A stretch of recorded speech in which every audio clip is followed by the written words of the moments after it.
nação portuguesa apoiava a nossa ida para o campo de batalha africano. E quando as tropas começaram a ir para a África, a nação veio em peso aclamá-las para a rua. Não se passou o mesmo quando as tropas foram para a França.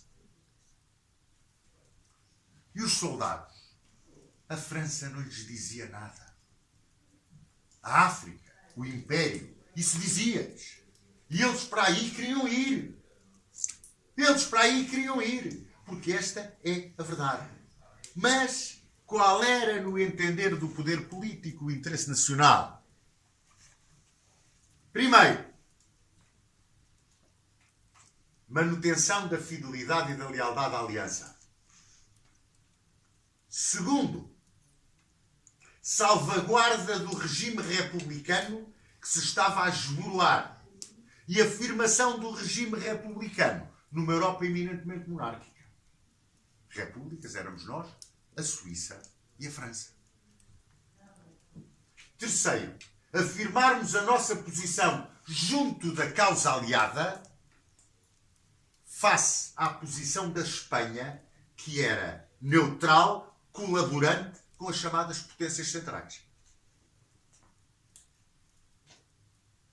E quarto, e a mais importante de todas, e aquela que eles consideravam a grande bandeira da intervenção na guerra, a salvaguarda do Império. Discurso do general Norton de Matos, Ministro da Defesa, no Parlamento.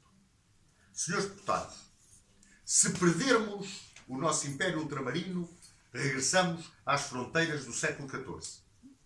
Se regressarmos às fronteiras do século XIV, em menos de 50 anos perdemos a independência. E, senhores deputados, a pátria defende-se e não se discute.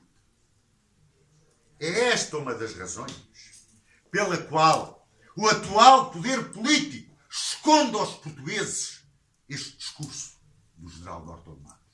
E todos vocês sabem porquê. Ora, 1915. Estão tropas em Moçambique, tropas em Angola. Quando eu vos digo tropas em Moçambique e tropas em Angola, eu devo-vos dizer que Portugal mandou para Moçambique e para Angola 55 mil homens. 55 mil. A maioria dos portugueses não faz ideia disto. Foi onde nós tivemos mais baixas. Tivemos 30% de baixas em combate e por doença.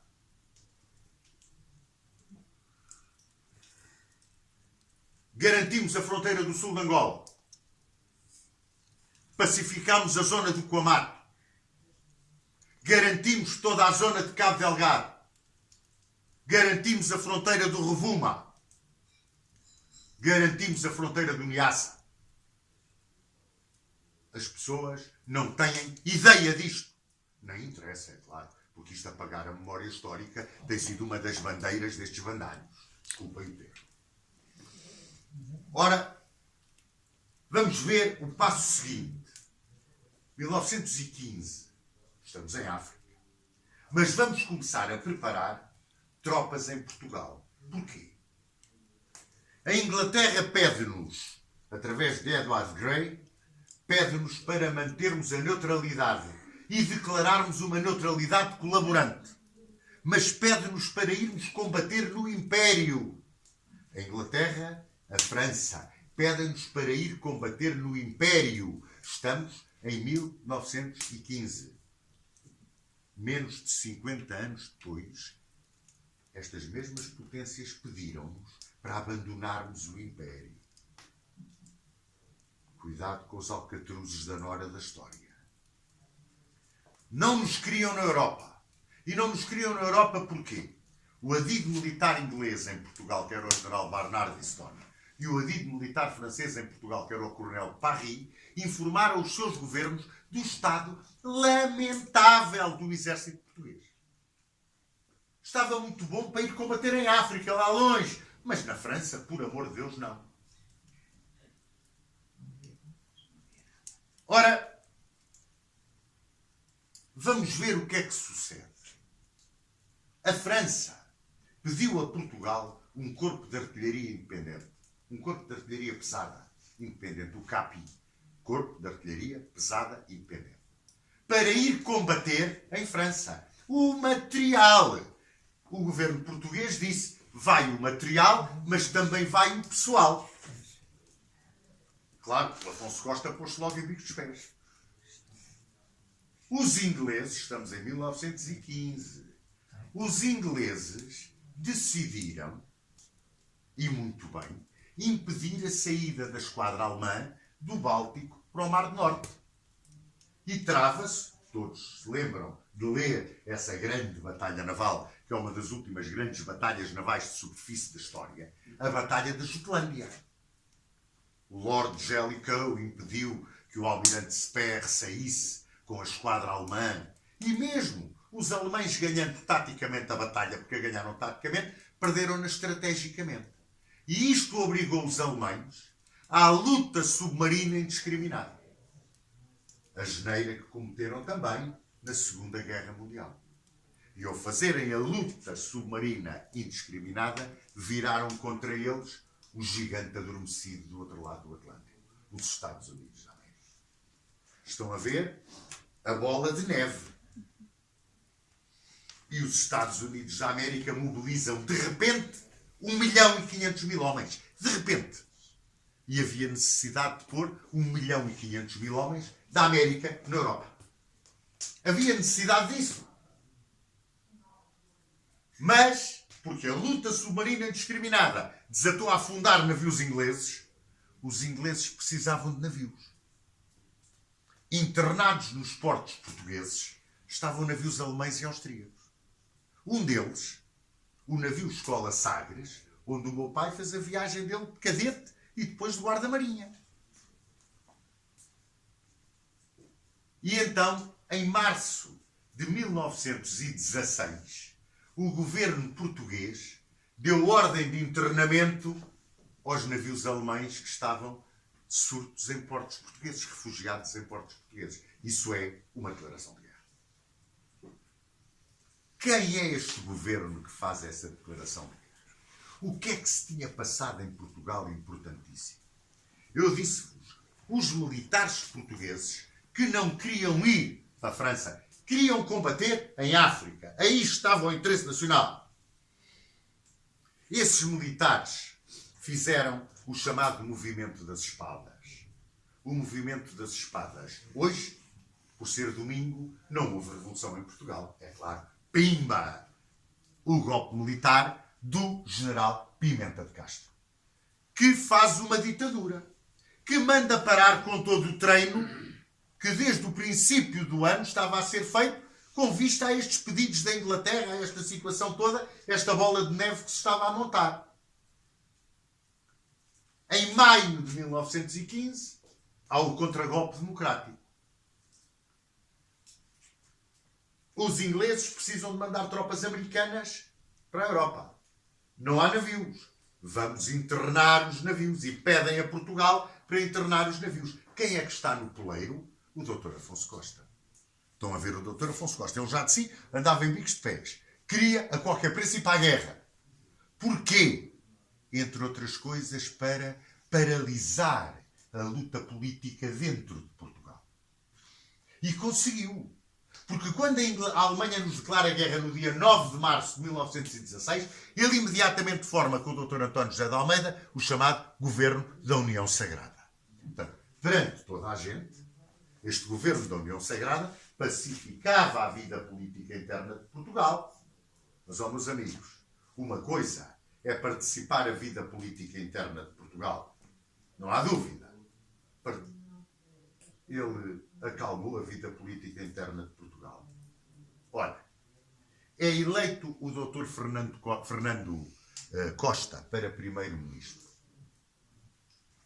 O Dr. Fernandes Costa vai, forma o seu gabinete no Palácio da Independência, ao pé do Pátio do Salema, ao pé da Igreja de São Domingos, e vai sair para prestar o seu juramento junto ao Presidente da República, que era o Dr. Bernardino Machado. E fora, tal, muitas vénias, nem saíram do Palácio da Independência. Porque entrou-lhes pela porta dentro a formiga branca e a carbonária, de fato macaco, pistola na mão e boné, e o governo nem sequer tomou posse. Era esta a vida política portuguesa. A vida política portuguesa era esta. Greves, pancadaria na rua. Era a greve dos choras, era a greve das varinas da Praça da Figueira, era bombas, pancadaria na rua às tantas da madrugada, ninguém se entendia. E é claro, neste ambiente é que Portugal vai formar o exército português que vai combater em França. Porque para a África, ora bem, para Angola, a coluna Alves Roçadas levou uma tareia na zona do Coamato. Foi substituída pela coluna Pereira Dessa. A coluna Pereira Dessa pacificou o Coamato e ganha a célebre Batalha de Mongoa. Ainda hoje, na antiga Escola Prática de Cavalaria em Santarém, havia o Pelotão de Mongoa, em honra da Batalha de Mongoa, a última carga de cavalaria da história de Portugal, comandada pelo Vieira da Rocha, de monóculo, colarinhos engomados e luvas brancas. Foi como ele comandou a última carga de cavalaria da história de Portugal. Ora, e para Moçambique? Os alemães em Moçambique tinham o seu melhor comandante operacional, von Lettow-Vorbeck. Em 1918, vocês têm ideia onde é que estava von Lettow-Vorbeck quando a guerra acabou? Estava em Climane. Até ao Rio dos Bons Sinais era tudo alemão. Era um homem mítico. Um militar mítico. Von Lettow-Vorbeck. Ora, pois vou-vos dizer. Batemos-nos em Negumano, onde morreu Teixeira Pinto. Cobriu-se de glória um jovem alferes, antigo aluno do Colégio Militar, de uma grande família aristocrática portuguesa. Viriato Sertório de Portugal Correia de Lacerda. Bateu-se na Serra de Mercula. Morreu em combate, embrulhado na bandeira nacional. Von Lettow-Vorbeck enterrou com todas as honras militares uma salva de 21 tiros de artilharia e apresentou como um exemplo à juventude alemã. Se hoje perguntarem à nossa juventude quem foi Viriato Sertório de Portugal Correia de Lacerda, eles perguntam-lhe se era adjunto do Jorge Jesus ou tinha votado no Bruno de Carvalho. O mínimo.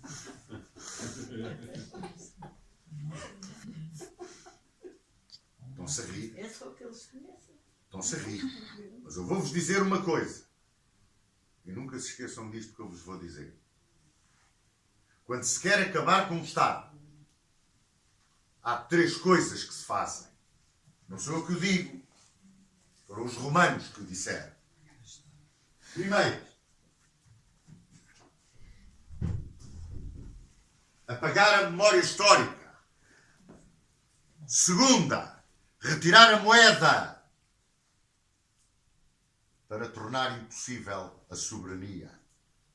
Terceira, desmantelar as forças armadas para tornar impossível a afirmação de independência.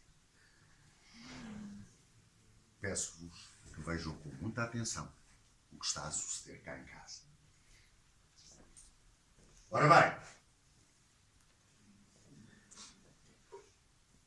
quando nós nos batemos em Moçambique, batemos com a coluna Maçã de Amorim, a seguir a coluna Moura Mendes, depois a coluna Ferreira Gil e, finalmente, a coluna Sousa Rosa.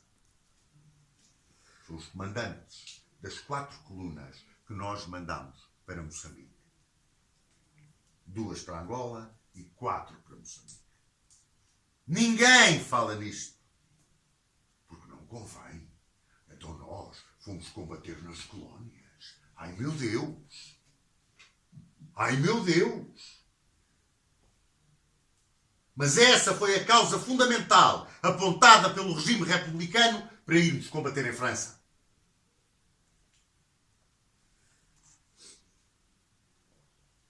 A seguir ao movimento das espadas e depois da captura dos navios alemães e da declaração de guerra, começámos a preparar as tropas para irem para a França. O sonho do poder político. O que é que eles iam encontrar em França? E que não tinham qualquer preparação para encontrar. Um campo de batalha que tinha começado por ser o campo de batalha clássico da guerra de manobra, em que os alemães aplicaram o plano Schlieffen. É um plano verdadeiramente napoleónico. Contenção na Rússia, ataque por envolvimento à grande base francesa, violando a fronteira da Bélgica, guerra acabada em menos de 3 meses. Era a guerra até ao Natal. Lembram-se disso? Foi a guerra até ao Natal. Mas, depois da Batalha do Marne, as tropas começaram-se a enterrar no chão. E a segunda fase da guerra é a fase da guerra de trincheiras. O pandemónio das trincheiras, que iam desde o Mar do Norte até à fronteira da Suíça. E onde morreram milhões de homens, a troco de umas escassas centenas de metros de ganho, de um lado e do outro. Estes sistemas de trincheiras estavam paralelos um ao outro, distanciados de cerca de 400 metros, que era a chamada terra de ninguém. E as tropas, milhões de homens, estavam enterrados no chão. A guerra paralisou. O que é que dominava esta guerra? A artilharia de tiro rápido, as metralhadoras, os obuses, o aparecimento da aviação de bombardeamento, imediatamente a aviação de caça, o aparecimento dos carros de combate em 1916 no Somme, os tanques, invenção dos ingleses. Mas acima de tudo, 1915, campo de batalha de Ypres, Langemarck para o El Capelle. Os alemães lançam pela primeira vez o ataque de gases. A guerra é no Becky, as armas de destruição massiva tinham chegado ao campo de batalha. E Portugal ia enfrentar isto, como um exército preparado para ir combater na África. Em que os oficiais não se entendiam, os políticos andavam todos à chapada, oficiais eram deputados, o presidente do Parlamento era um oficial de artilharia, Sá Cardoso. E vamos mobilizar esta rapaziada. E cria-se em Tancos a chamada Divisão Auxiliar. Esta Divisão Auxiliar, uma divisão treinada, comandada pelo general Tamagnini de Abreu e Silva. Fernando Tamagnini de Abreu e Silva. Tinha como chefe de Estado-Maior o coronel Rogério Batista. Como chefe de operações, o coronel Ferreira Martins. Esta divisão tinha 2 brigadas. Primeira brigada comandada pelo coronel Simas Machado, segunda brigada comandada pelo coronel Gomes da Costa. Bem, cria-se esta divisão que vai ser a base do nosso exército em França. Mas Portugal pôs-se em bicos de pés. E disse, não, uma divisão não nos dá projeção política. Nós precisamos de um corpo de exército. Porque o corpo de exército tem uma área de corpo de exército, uma área de operações. E tem intervenção direta na imprensa. Lá está a comunicação social. Estão a ver? E então, vamos preparar uma terceira divisão e desta primeira divisão fazemos 2. Isto é, dos livros. É uma asneira criminosa. O comando militar disse, opa, nós nem para uma, quanto mais para 2. Vocês vejam lá o que é que vão arranjar. Ponham-se a pau. Olhem bem. Negativo. É assim e é assim mesmo. O poder político é que manda. E lá foi. Criaram então uma palhaçada chamada O Milagre de Tancos. Era a cidade de pau e lona. a cidade de Paulona, como eles chamavam. E então era políticos. Tudo a ver, é como hoje. Lá estão eles caídos sempre, mas aquilo não vale nada. Ou menos, vale menos que nada.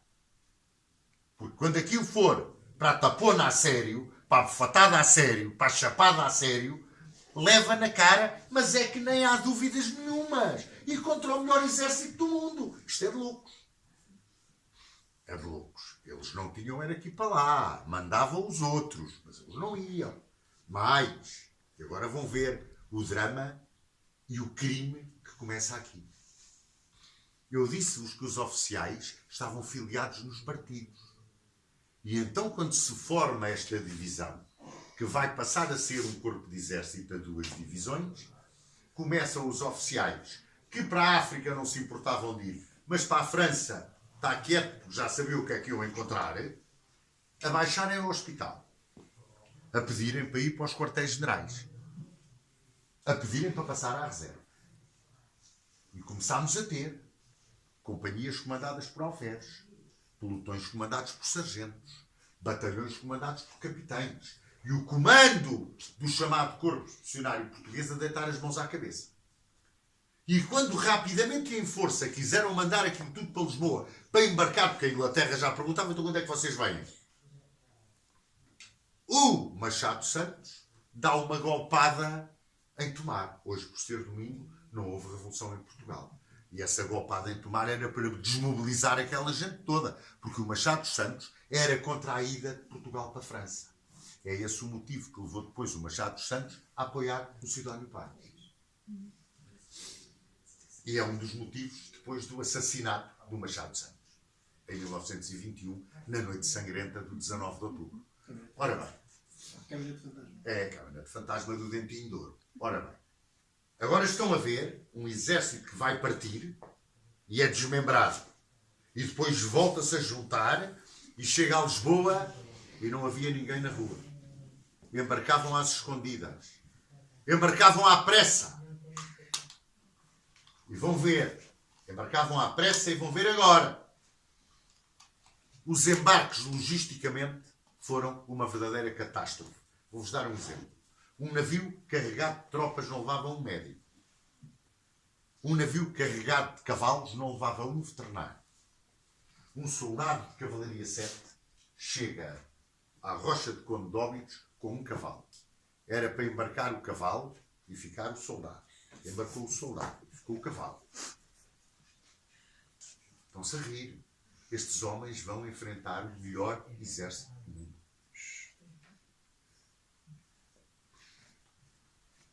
Começámos a chegar à França em janeiro de 1917. Sabem quando é que o Corpo Expedicionário Português tomou conta do setor de Corpo de Exército?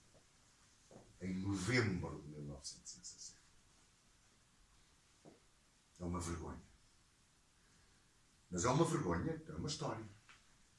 Os soldados chegavam à França, desembarcavam em Brest, iam para Ambulteuse, para Ris-sur-Mer, como aquilo era chamado, e chegavam à zona de retaguarda do primeiro exército inglês, onde o CEP estava metido. O Corpo Expedicionário Português estava metido. Como eles iam preparados para uma guerra das agaias, arcos e flechas, iam enfrentar metralhadoras, artilharia de tiro rápido, gases, granadas, aviões, carros de combate, não terem instrução. E então ficavam em Terouanne e Mametz para terem instrução. E saíam de Terouanne e Mametz e eram mandados por companhias para irem entrar em batalhões do exército inglês na frente que depois ia ser ocupada por nós. Ficava a companhia, vinha outra, iam aos bocadinhos, iam metendo essas tropas na primeira linha de combate. Portanto, quando, em novembro de 1917, nós conseguimos pôr 2 divisões coxas no primeiro escalão da nossa frente, tínhamos cerca de 50.000 homens numa frente de 14 quilómetros. Os americanos, com 75.000 homens, tiveram uma frente de 10 quilómetros. porque o general Pershing não aceitou as decisões do comando inglês. Mas nós aceitámos as decisões do comando inglês, ali disciplinadamente, e é claro, os políticos visitavam as tropas portuguesas no CEP. Visitavam-nos, ficavam em Abeltase, Paris-sur-Mer e tal, mas lá para a frente, para onde elas cheavam, para aí fosse o Zé Povo. Porque os militares metidos nos partidos políticos, esses, iam para os quartéis-generais, ficavam na base, andavam de automóvel, iam passar uns tempos a Paris, eram principescamente pagos, tinham licenças médicas. Um escândalo. Eu aconselho-vos um livro. Foi agora publicado. O Diário de Campanha do General Fernando Tamagnini de Abreu e Silva, comandante do Corpo Expedicionário Português. Leiam! E vejam o que é a interferência direta de um poder político criminosamente incompetente em homens que vão dar a vida no campo de batalha. O abandono total, uma vergonha, um escândalo. Pois é. Então, em novembro, lá tínhamos a nossa gente. Mas é claro, os alemães foram ver o nosso setor. Eu tive a oportunidade, quando estive na Bélgica, de visitar várias vezes os campos de batalha da Primeira Guerra Mundial. E visitei o terreno, meus queridos amigos, é assim. É como a palma da mão. No mês de abril de 1996, 97, no terreno onde nós tínhamos a linha A, naquilo que foi depois o campo de batalha de Lalis, eu levava umas botas de borracha. Eu enterrava-me praticamente até aos joelhos na lama, a famosa lama da Flandres. E não estava bombardeado, não tinha arrebentamentos de artilharia, não tinha nada. Ou seja, as trincheiras que deviam ser cavadas na frente portuguesa eram construídas para cima, com sacos de terra podre. Passadiços de madeira para as tropas não se enterrarem, não desaparecerem pelo chão adentro. Que era o que lhes acontecia quando a artilharia alemã acertava nas trincheiras. Eram engolidos. Enterrados vivos. Como é que o nosso setor estava dividido? Nomes históricos. Nomes que todos sabem.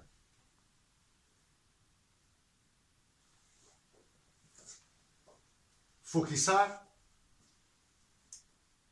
Chapigny, Neuf-Chapelle, Ferme-du-Bois.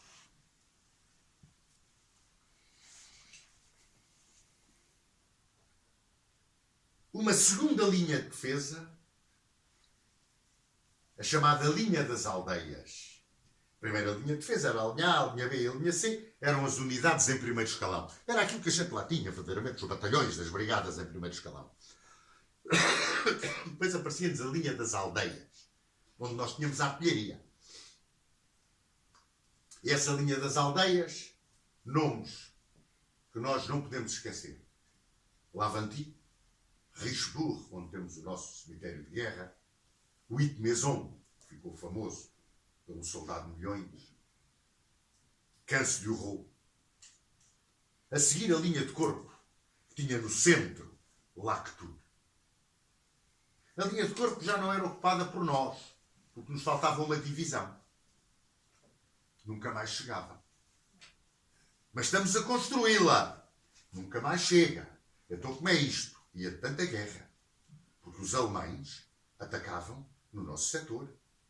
E tivemos o raid em Fauquissart, onde se distinguiu o professor Hernani Cidade, lendo História da Universidade, condecorado com a Cruz de Guerra. O grande ataque a Mauquissé, repelido por um alferes de infantaria, Isaías Gomes Teixeira, pai do almirante Isaías Gomes Teixeira. O bombardeamento do Entrudo, o bombardeamento das Boas Festas, o bombardeamento do Santo António. bombardeavam-nos com gases. Os portugueses, coitados, andavam malucos para pôr as máscaras, porque eles atiravam granadas de gás para vomitar, que era para nós não podermos pôr as máscaras. E começavam a aparecer os nossos gaseados. E não havia substituições. E as nossas tropas estavam na frente de combate há praticamente um ano.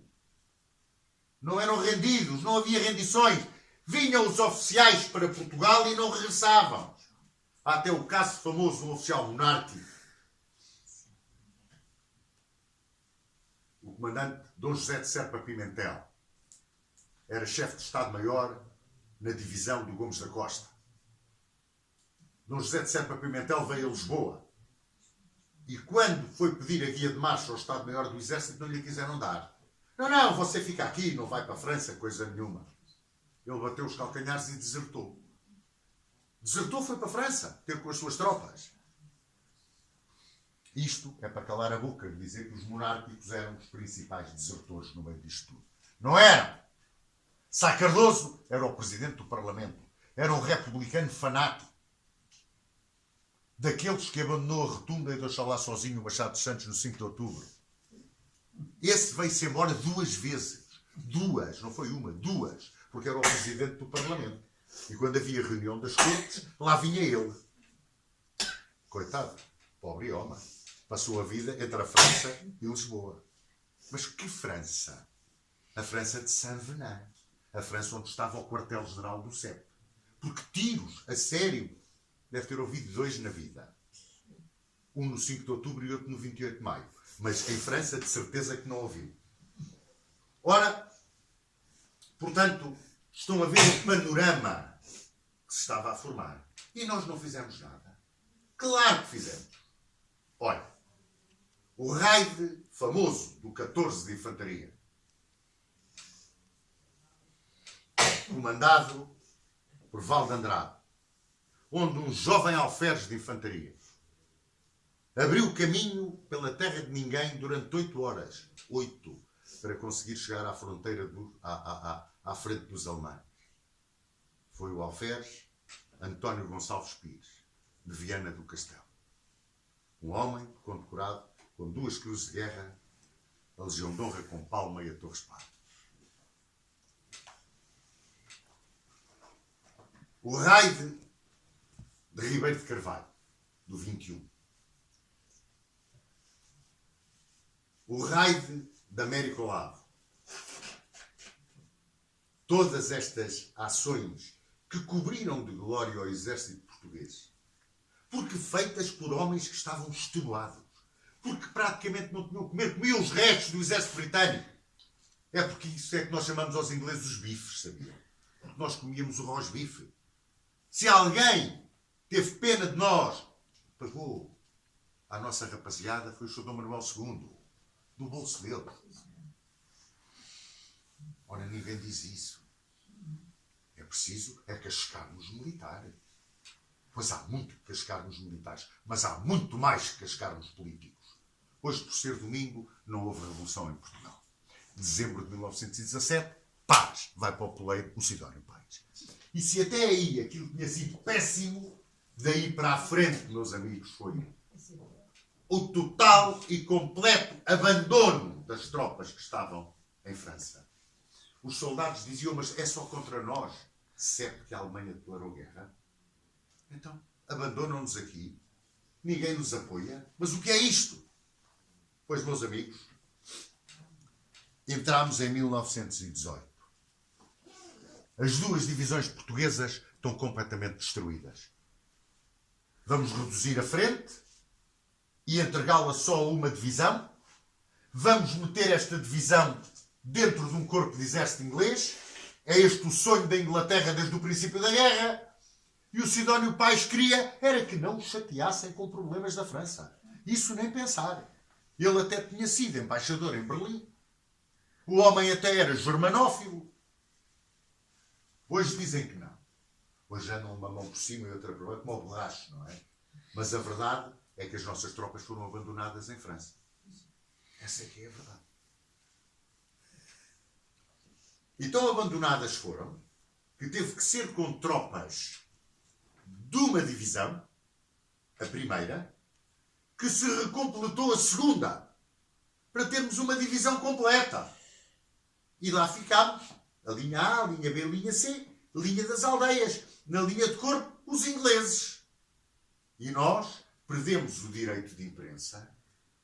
O Fernando Tamarinho de Abreu deixou de comandar o CEP, passou a ter só a ação disciplinar, e o CEP cai debaixo do comando do general Awkward, que era o comandante do 11º Corpo de Exército Inglês, do 1º Exército do general Horne. Imediatamente os ingleses começaram a dar ordens a torto e a direito. Ai Jesus meu Deus, que os portugueses estão estourados. Ai Jesus meu Deus, que os portugueses estão aflitos. 6 de Abril, retira da frente a 1ª Divisão. A 1ª Divisão vai para Fabricos, como qualquer navio de guerra está feito no 8. E a 1ª Divisão vai descansar para recompletar a 2ª. E a 2ª fica com a frente do CEP. 11 km de frente efetiva. 20 mil homens. 11 km de frente. É criminoso. 7 de abril de 1918. O comandante do 15º Corpo de Exército, que está a norte da nossa divisão, retira da linha A, da linha B e da linha C para a linha das aldeias. O comandante do nosso Corpo de Exército não nos disse absolutamente nada. O flanco norte da divisão portuguesa ficou descoberto. É isso que não dizem nas televisões, é isso que não dizem nos jornais, é isso que os nossos brilhantes intelectuais não fazem a mínima ideia do que seja. Entre outras coisas, porque nunca na vida deles pisaram as pedras de um quartel. Muitos desertores. E muitos desertores. Agora é que disseste. Mas, vamos ver. Eu sei muito pouco. Mas vamos ver. Pior do que isso. O general Eyck, comandante do nosso Corpo de Exército, dá ordem à divisão portuguesa para morrer na linha B. A linha A era uma linha de postos, com metralhadoras ligeiras, com tropas em permanência, que dominava a terra de ninguém. 100 metros à retaguarda estava a linha B, que era onde estavam as reservas dos batalhões em primeiro escalão. As companhias estavam ali. Tinham ali as suas metralhadoras pesadas, granadas, morteiros de trincheira. À retaguarda estava a linha C, que era uma linha aberta, no caso de nós termos que abandonar a linha A, passarmos pela linha B para a linha C e oferecer uma resistência, enquanto se formava a principal resistência 3 km à retaguarda na linha das aldeias, onde estavam as reservas das brigadas em primeiro escalão e a artilharia. Esta era a manobra nas trincheiras. Mas aquilo era um pantanal. Era um pântano. As pessoas tinham que andar pelos passadiços. Os soldados apoiavam-se das espingardas, os oficiais na bengala, e andavam em verdadeiro equilíbrio, porque se caíam dali, caíam no meio da lama, até podiam morrer afogados. Bom, aproximamos-nos do dia 9 de abril de 1918. O que é que sucede no panorama geral da guerra? Em 1917, os alemães, chamo a vossa atenção para isto, os alemães fomentaram, apoiaram, organizaram e despoletaram a Revolução Leninista na Rússia. Os alemães. O Lenin era um refugiado político que os alemães puseram na Rússia. Para quê? Para, caindo a Rússia, eles tirarem 80 divisões que tinham na frente leste para as mandarem para a frente ocidental, para ganharem a guerra na frente ocidental antes que os americanos entrassem na guerra.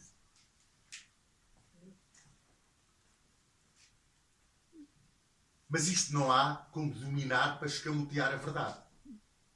Passa lá para a cabeça de alguém, coitadinhos, que os antecessores da Merkel, eu costumo dizer, na Segunda Guerra Mundial eram 80 milhões de ignorantes, não era?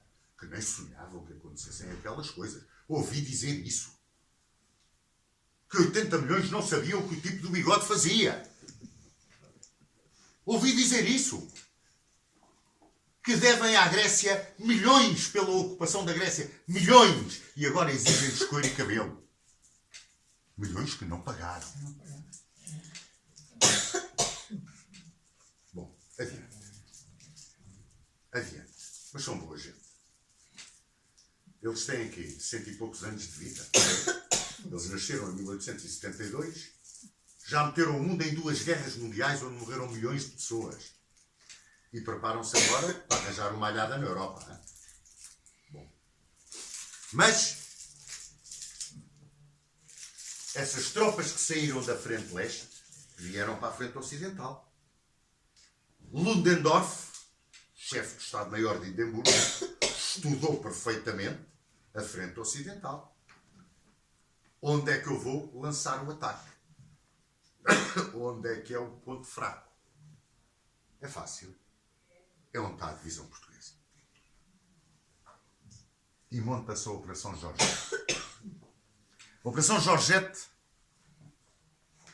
o 6º Exército Alemão, do general Ferdinand von Kloster, levando em primeiro escalão 2 corpos de exército, von Bernhardi e von Karlowitz, vão lançar o ataque principal em Armentières, a sul de Armentières até Bethune, entre o Val do Lis e o Canal do Lavra, ou seja, na frente portuguesa. Em primeiro escalão têm 10 divisões. Quer dizer, são 10 contra 1. Mas são mais do que 10 contra 1, porque a nossa divisão está desfalcada. E as divisões deles são divisões frescas. Entregam o comando da artilharia ao coronel von Brockmühlen, o homem da mistura de granadas explosivas com granadas de gases, como mais ninguém inventou em toda a história da guerra. Sabem quantas peças de artilharia tinham os alemães para bombardear a frente portuguesa? 11 km de frente, uma peça de 10 em 10 metros. Nós tínhamos 88 bocas de fogo para responder. É isso que os nossos jornalistas não dizem. É isso que os nossos brilhantes analistas, que nunca pisaram um quartel, não dizem. Eu, quando vejo os generais de pacotilha a falarem na televisão, dá-me nojo. Dá-me nojo.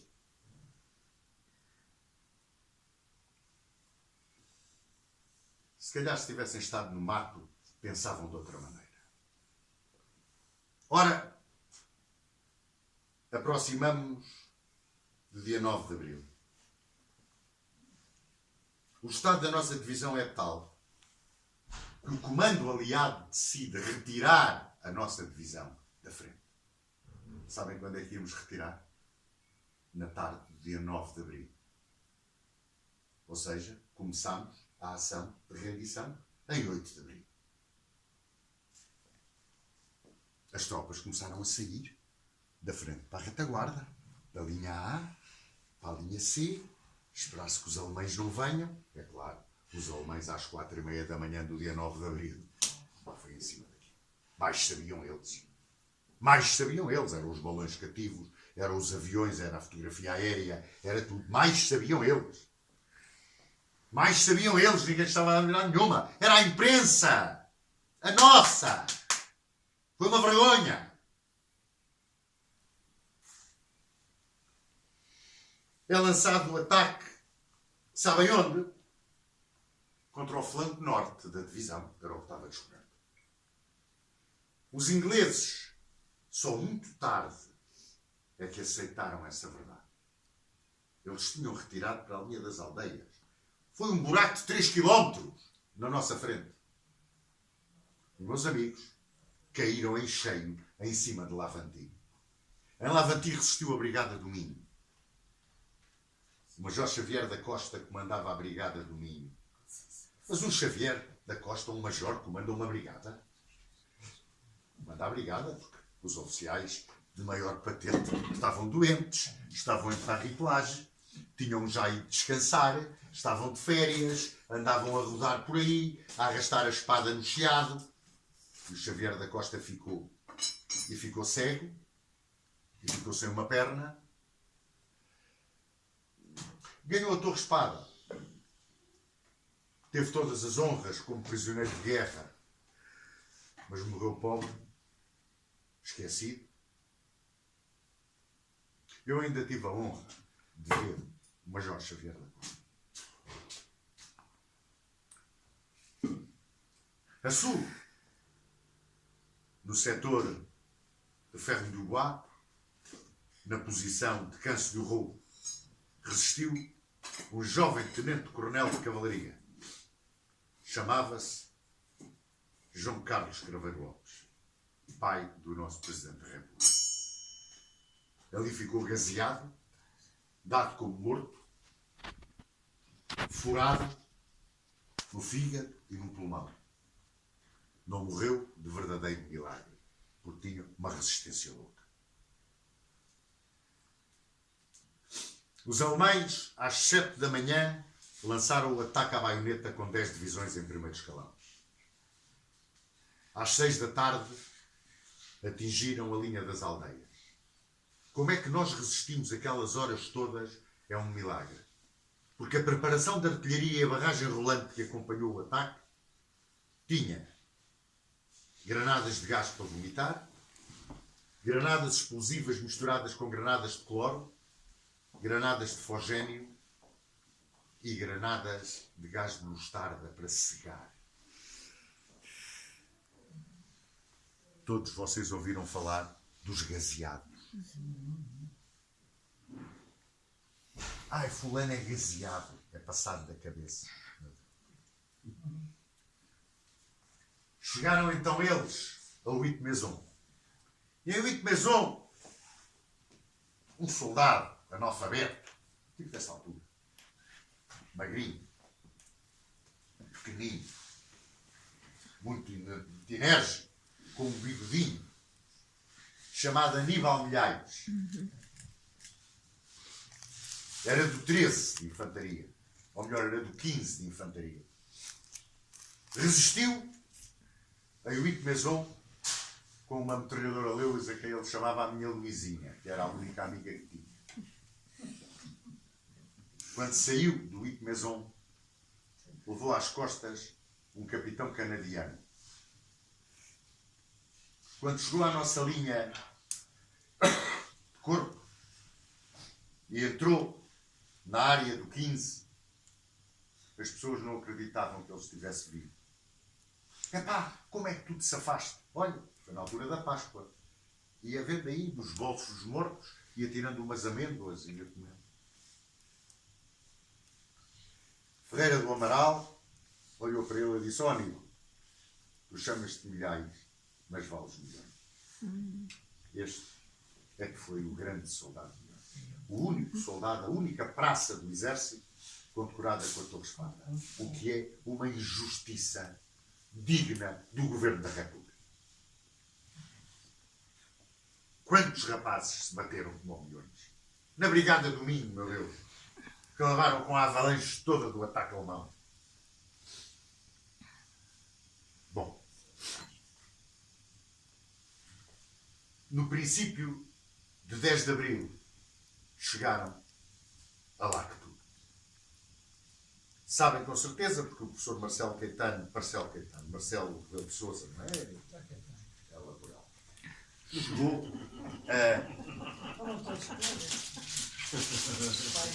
Chegou e fez uma prédica enaltecendo o esforço dos soldados portugueses, esquecendo-se, no entanto, de dizer nessa prédica a razão desse esforço, a razão desse abandono. Ele esqueceu-se. Está bem, está certo, eu estava a falar sem papel. Tá. Foi em Lactur que se fez, foi em Lactur que se fez essa manifestação às tropas portuguesas que 100 anos antes ali tinham combatido. Em Lacture estava o capitão Bento Roma e o capitão David Mato. Resistiram em Lacture 48 horas ao ataque de 2 divisões alemãs. 2. Sabem quantos homens estavam em Lacture? 50. Sabem qual é o efetivo de 2 divisões alemãs? 16 homens. É que às vezes as pessoas esquecem-se disto, sabe? Renderam-se em Lacture quando já não tinham munições. Acabaram as munições? Acabou? Era a chamada carne para canhão. Pior do que isso. Chegava ao fim a Batalha de Laliques. O CEP deixava de existir. A partir daqui, os ingleses, quase como uma punição, mandaram as nossas tropas cavar trincheiras. Daí veio o termo põe-te a cavar. Saiu do comando do CEP o general Fernando Tamagnini de Abreu e Silva e foi comandar o CEP o general Garcia Rosado. Saiu de chefe de Estado-Maior Roberto Batista e foi para chefe de Estado-Maior o então coronel Sinel de Cortes, que dizem que era um homem especialista em finanças, a quem desde a escola do exército chamavam o chinelo de corda. E depois foi o homem que deixou as finanças naquele estado para o professor Salazar recuperar. Mas a verdade é que recuperámos alguma coisa do CEP. E tivemos um batalhão reforçado que tomou parte na última grande batalha até ao Val do Escalda, à linha Edimburgo, que fechou a Primeira Guerra Mundial. Os ingleses não quiseram que as tropas portuguesas desfilassem no dia da Parada da Vitória. Culpavam-nos do desastre, como eles chamam, da Armaquia. Como se nós tivéssemos mandado retirar tropas para a linha das aldeias. Como se nós tivéssemos abandonado forças cansadíssimas, praticamente sem apoio da artilharia pesada. Como se tivéssemos sido nós que escamoteávamos informações às tropas em contacto. Não, foram eles que fizeram isso tudo e nunca quiseram aceitar a responsabilidade. E eu sei isto porque fiz o curso de Estado-Maior no Reino Unido. Fiz o curso de Estado-Maior em Camberwell. E um dia fui ao chamado Imperial War Museum, em Chelsea. E no mapa que tem os países intervenientes na Primeira Guerra Mundial, Portugal aparece como neutral. E eu perguntei ao diretor do museu, desculpe, Sr. Coronel, acha que 7.000 baixas significam neutralidade? Mas a que é que o senhor se refere? Olha essa neutralidade que aí está. 7.000. E contei a história da retirada da primeira linha para a linha das aldeias, do abandono do apoio da artilharia pesada, do abandono da entrega de informações. O homem ficou da cor daquele fogo. Eu falei com o adido militar, que era o então coronel Alcide de Oliveira, hoje general Alcide de Oliveira, que mandou para Portugal uma nota e finalmente, 1988, 70 anos depois, no Imperial War Museum passámos a figurar como beligerante do lado aliado. Nunca se esqueçam de uma coisa, meus queridos amigos. Ontem, como hoje e amanhã, as nações não têm amigos, têm interesses. E o interesse da Inglaterra era, à mesa da Conferência de Paz, as nossas colónias. Então, já começamos a pensar que por algum motivo fomos para a França. Ora bem. Bom, mas batemos-nos brilhantemente no mar. Todos conhecem a epopeia de Carvalho Araújo. Batemos-nos no ar, onde o nosso primeiro piloto, um jovem tenente de cavalaria chamado Oscar Monteiro Torres, teve o azar de, num dos seus primeiros voos, cruzar a linha de tiro do Barão Vermelho, Manfred von Richthofen. Foi quem abateu o Oscar Monteiro Torres. E mais, quando estavam a enterrar o Oscar Monteiro Torres, ele, com o seu Fokker, não era o nome do avião vermelho de 3 asas, passou em raso-mote por cima do sítio onde estavam a enterrar o Oscar Monteiro Torres e largou uma coroa de flores. Enfim, a Primeira Guerra Mundial é a última guerra de gentleman que nós tivemos na história universal. O tempo passou. E eu, em 1998, estava na Bélgica. E nas minhas viagens pelos campos de batalha, fui a Ypres, ao famoso, ao lendário campo de batalha de Passo Chandal. Estava um dia daqueles da Bélgica, que sabem que no verão chove da direita para a esquerda e no inverno da esquerda para a direita. De maneira que eu entrei, ao fim da tarde, o cemitério de Tynecott, que é uma coisa imensa, para ver o famoso cemitério de Passo Chandal. E ao fundo tem uma parede, coisa gigantesca, com 55 mil nomes. São aqueles a quem o destino da guerra negou uma sepultura conhecida. Conforme está escrito por cima, que é a frase do Kipling, que a dedica ao seu filho, que morto em Ypres não tem uma sepultura conhecida. E nessa parede estão nomes de regimentos inteiros, por ali abaixo, nomes de regimentos inteiros. E aos pés da parede havia uma profusão de coroas de papoilas, que é a flor da guerra. E uma dessas coroas de papoilas estava à volta de um boneco assim pequenino com um pato Donald. E eu vi aquilo, baixei-me e tive um dos maiores choques, que me fez chorar convulsivamente. Tinha escrito numa letra muito redondinha de criança por cima do pato Donald: à memória do meu bisavô, que nunca conheci, mas de quem muito me orgulho. Eu pensei, que diferença que há entre isto que eu estou a ver aqui e a apagada e vil tristeza em que os nossos heróis vivem na memória dos portugueses. Talvez que seja a diferença entre uma grande nação, com todos os seus defeitos, e uma mera casa de má nota, com todas as suas virtudes. Muito obrigado.